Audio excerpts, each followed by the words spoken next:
pregnant woman does not drink zobo. A pregnant woman does not eat cashew. A pregnant see confusion. Then you go to the internet. Internet now joins to your confusion that cashew has done this to some people before.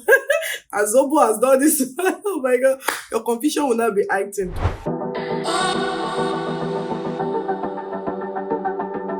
Hey guys, welcome back here. And if you're new on this channel, my name is Solokwe Adeyemo, and on this channel we talk about everything that has to do with motherhood, women, and everything in between. And if you're interested in stuff like this, just make sure to stay and subscribe. So in today's video, I'll be sharing with you 10 essential tips for new moms from pregnancy down to postpartum. So all over social media and in movies, we are frequently shown the beautiful part of childbearing.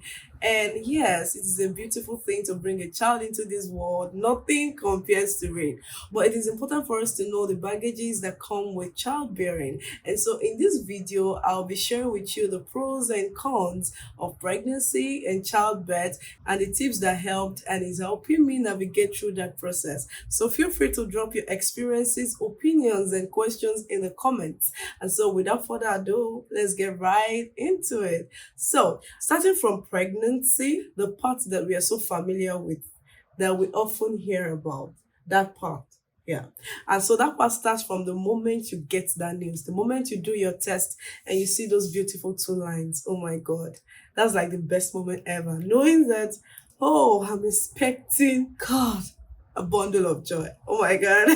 I'm putting myself in that shoe again, and wow, the feeling is just so huge. And so from there, you move to the point where everyone begins to care for you, your husband, your family, your loved ones. Everyone just begins to care for you. Oh, you mustn't step there. Oh, you mustn't do this and all of that. Then from there, you move to that point where you have a lot of attention and you're excused from a lot of things. You can afford to be lazy. Nobody will question you, like in quotes. Like then from there, you move to that part where you begin to see your baby bump. Tummy begins to progress as the child is growing. And that in itself, oh my God, what a beautiful sight to see. And some people record it weekly as the bump progresses. So from there, you move to that point where you go for your first scan. Wow, you see that baby. Oh my God.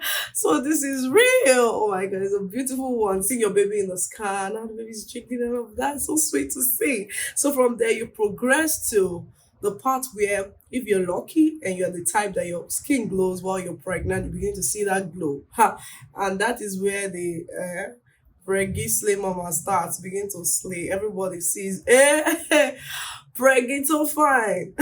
Sorry about that if you don't understand Yoruba. Preggy that is beautiful. That's the meaning. So you progress from there to your baby kick. So soon you begin to feel your baby kick, and that feeling, that feeling brings intimacy. You just connect, you just bond more with your baby. And from there you progress to shopping, guys. Oh my God. I love this part. This is my best part. Where you shop, you buy new this, buy new that. Everything is new. And from there, you move to your pregnancy shoot. The baby bump is so big, and yes, you want to remember it for good. And God help you, you have lovely friends, they throw you a baby shower. Oh, that crowns it all up, and everything's so beautiful, guys. So from there to this part where, of course, if you're that type that don't use contraceptives during sex, in pregnancy, you have nothing to worry about because you can have good sex without worry if you're going to be pregnant again on top pregnancy or not. You get what I mean? So that part. Then to crown all of these beautiful experiences all up, you have your sweet baby. The baby comes. Oh my God. That is what people get to say. Wow, my ovaries. She's so beautiful. She's so lovely. She's so this, she's so that. So I guess I've exhausted all the beautiful parts. So now to the part where we don't get to hear about often. Some people will tell you that when you get there, you will know. Please, I'm saying this for awareness, not to discourage you, but so that you are aware. So that when you begin to see things like this, you don't think you're the only one in the world and be consumed with them. You just know what to do. So in your first trimester, you begin to vomit, begin to have irritation. You're not able to eat as you should. That's the beginning part. And then you move to that sickly part where you begin to feel sick at home. Then you progress to that part where your emotion is now sensitive. You get those things that didn't used to annoy you before now begin to annoy you. Or the ones that were not that annoying. we now offend you. So, that part where you feel offended easily, emotional, easily crying at things that don't even make sense sometimes. That's that part. And from there, you progress to that part where back thoughts begins to come. If the baby's forming well or not, that one too is there. Then from there, for those of us that in pregnancy our skin tone don't used to be exactly the same again, that you not turn to as black as charcoal. Oh my god. So that part, you progress to that part where you begin to have your hospital appointments and they begin to check you. And God help you in places like Germany, where doctors have to check inside of you all the time just to know that the baby is doing fine. It's not a funny feeling. Then from there, you move to that point where, oh God, you're constantly urinating because the baby is progressing, getting bigger, and so there's a lot of weight on your bladder. Oh my God, constant urination. Man. Let's not dwell on that.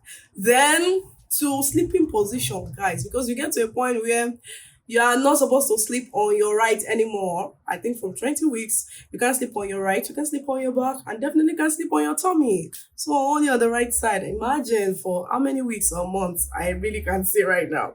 So from there to pregnant women, what we do the most is any little thing, we're checking the internet. Oh, is this right? Is this not right? And God help you, there are people around, especially where I'm from, where anybody can just tell you as a pregnant woman, oh, a pregnant woman does not drink zobo. A pregnant woman does not eat cashew. A pregnant...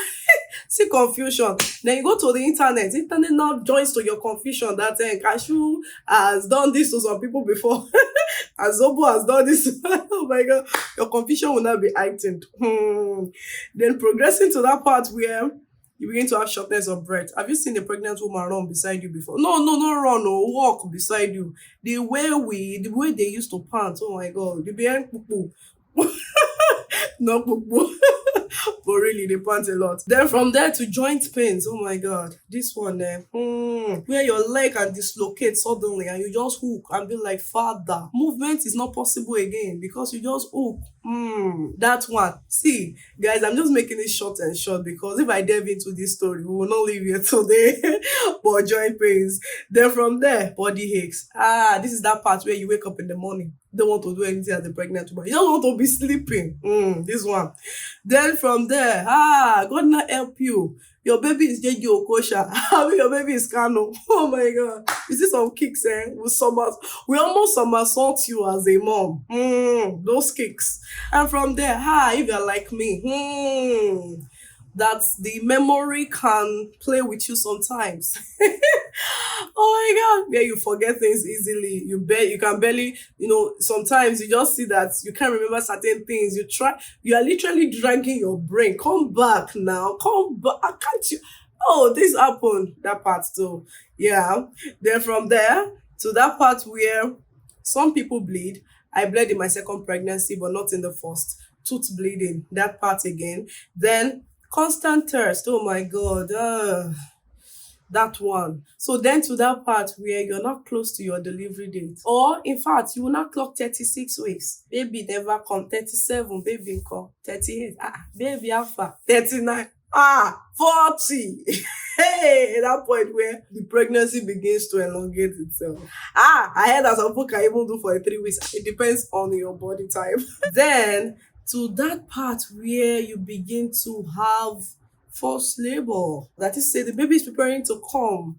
Then, hardening of tummy. Of course, inconvenient, some even very painful. And you have that frequently until your baby is ready to come outside.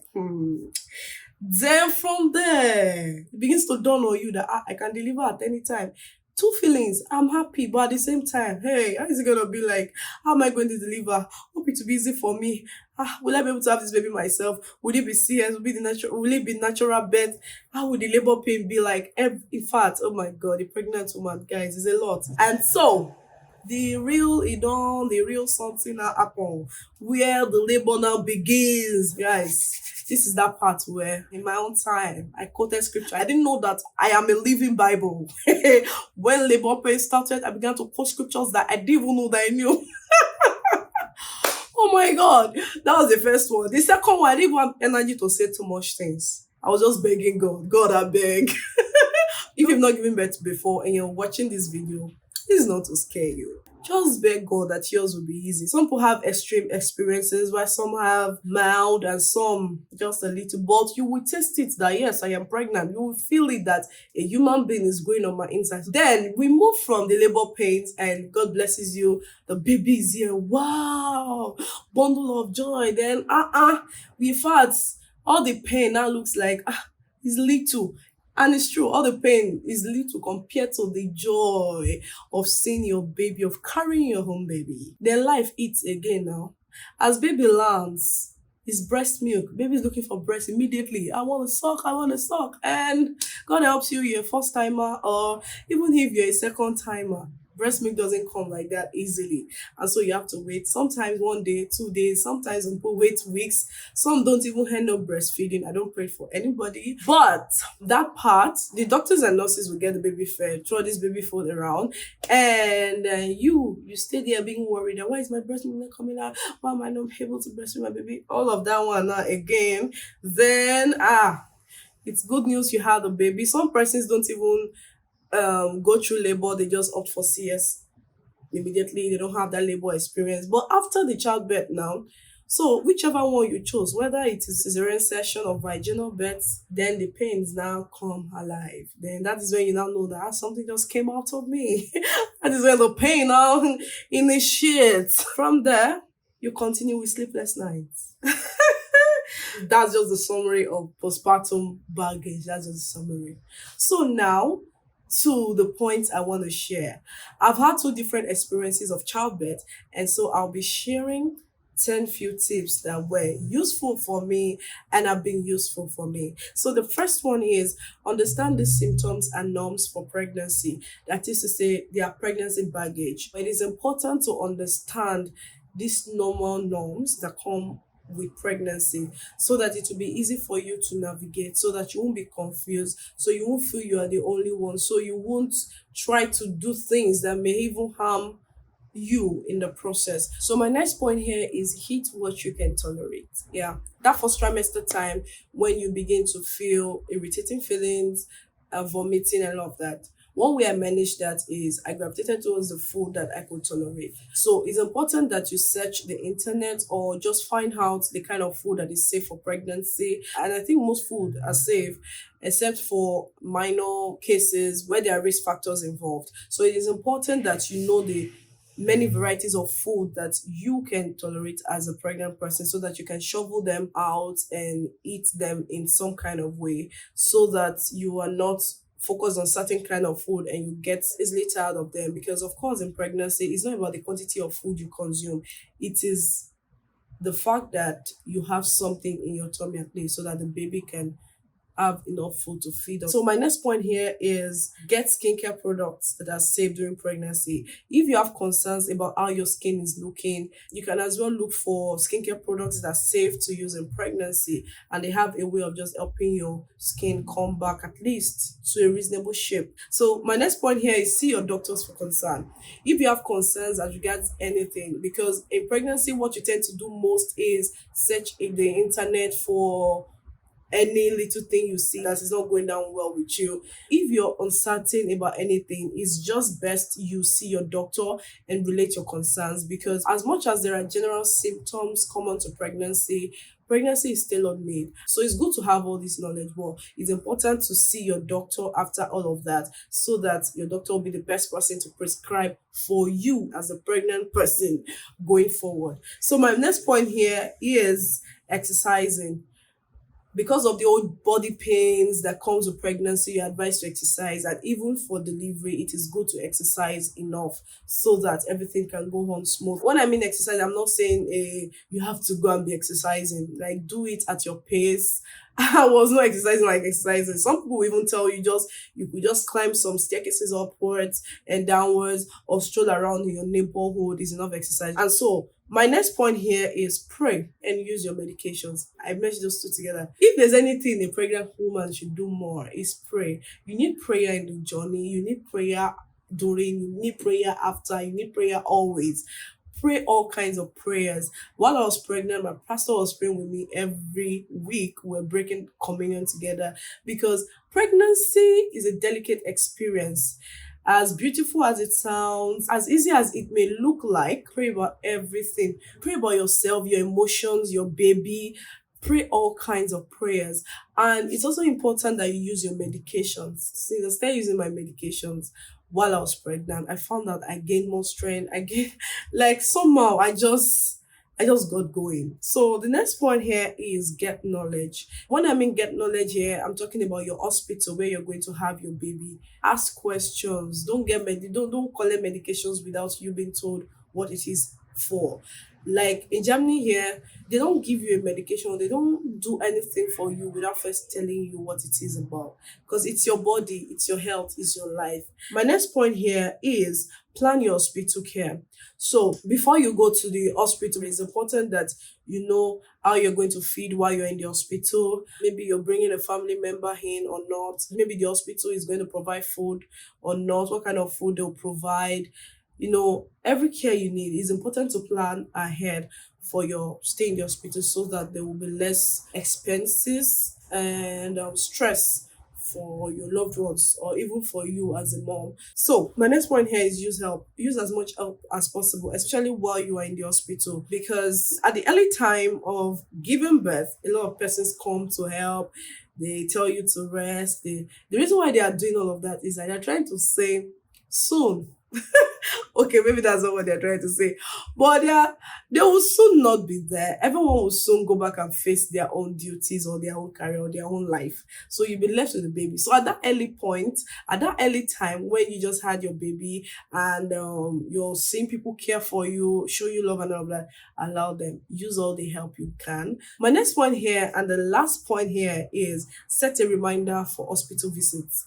Yeah, because after leaving the hospital, of course, you are going to be bombarded with a lot of activities with your baby, with yourself, trying to recover your baby, also needing you. And there'll be a lot of things happening all together, managing the family with the baby, with yourself. And so it's important that you set reminders for your hospital visits for your baby and for yourself so that you don't forget any and everything still go on as planned. So guys, this is going to be the end of this video. If there is a kind of video you are expecting that I film, please make sure to put it in the comments so that I can look into it. And so with this, we have come to the end of today's video. Thank you for watching. Make sure to like, comment, share your thoughts, ask questions on this post. And so see you guys in my next video. Bye.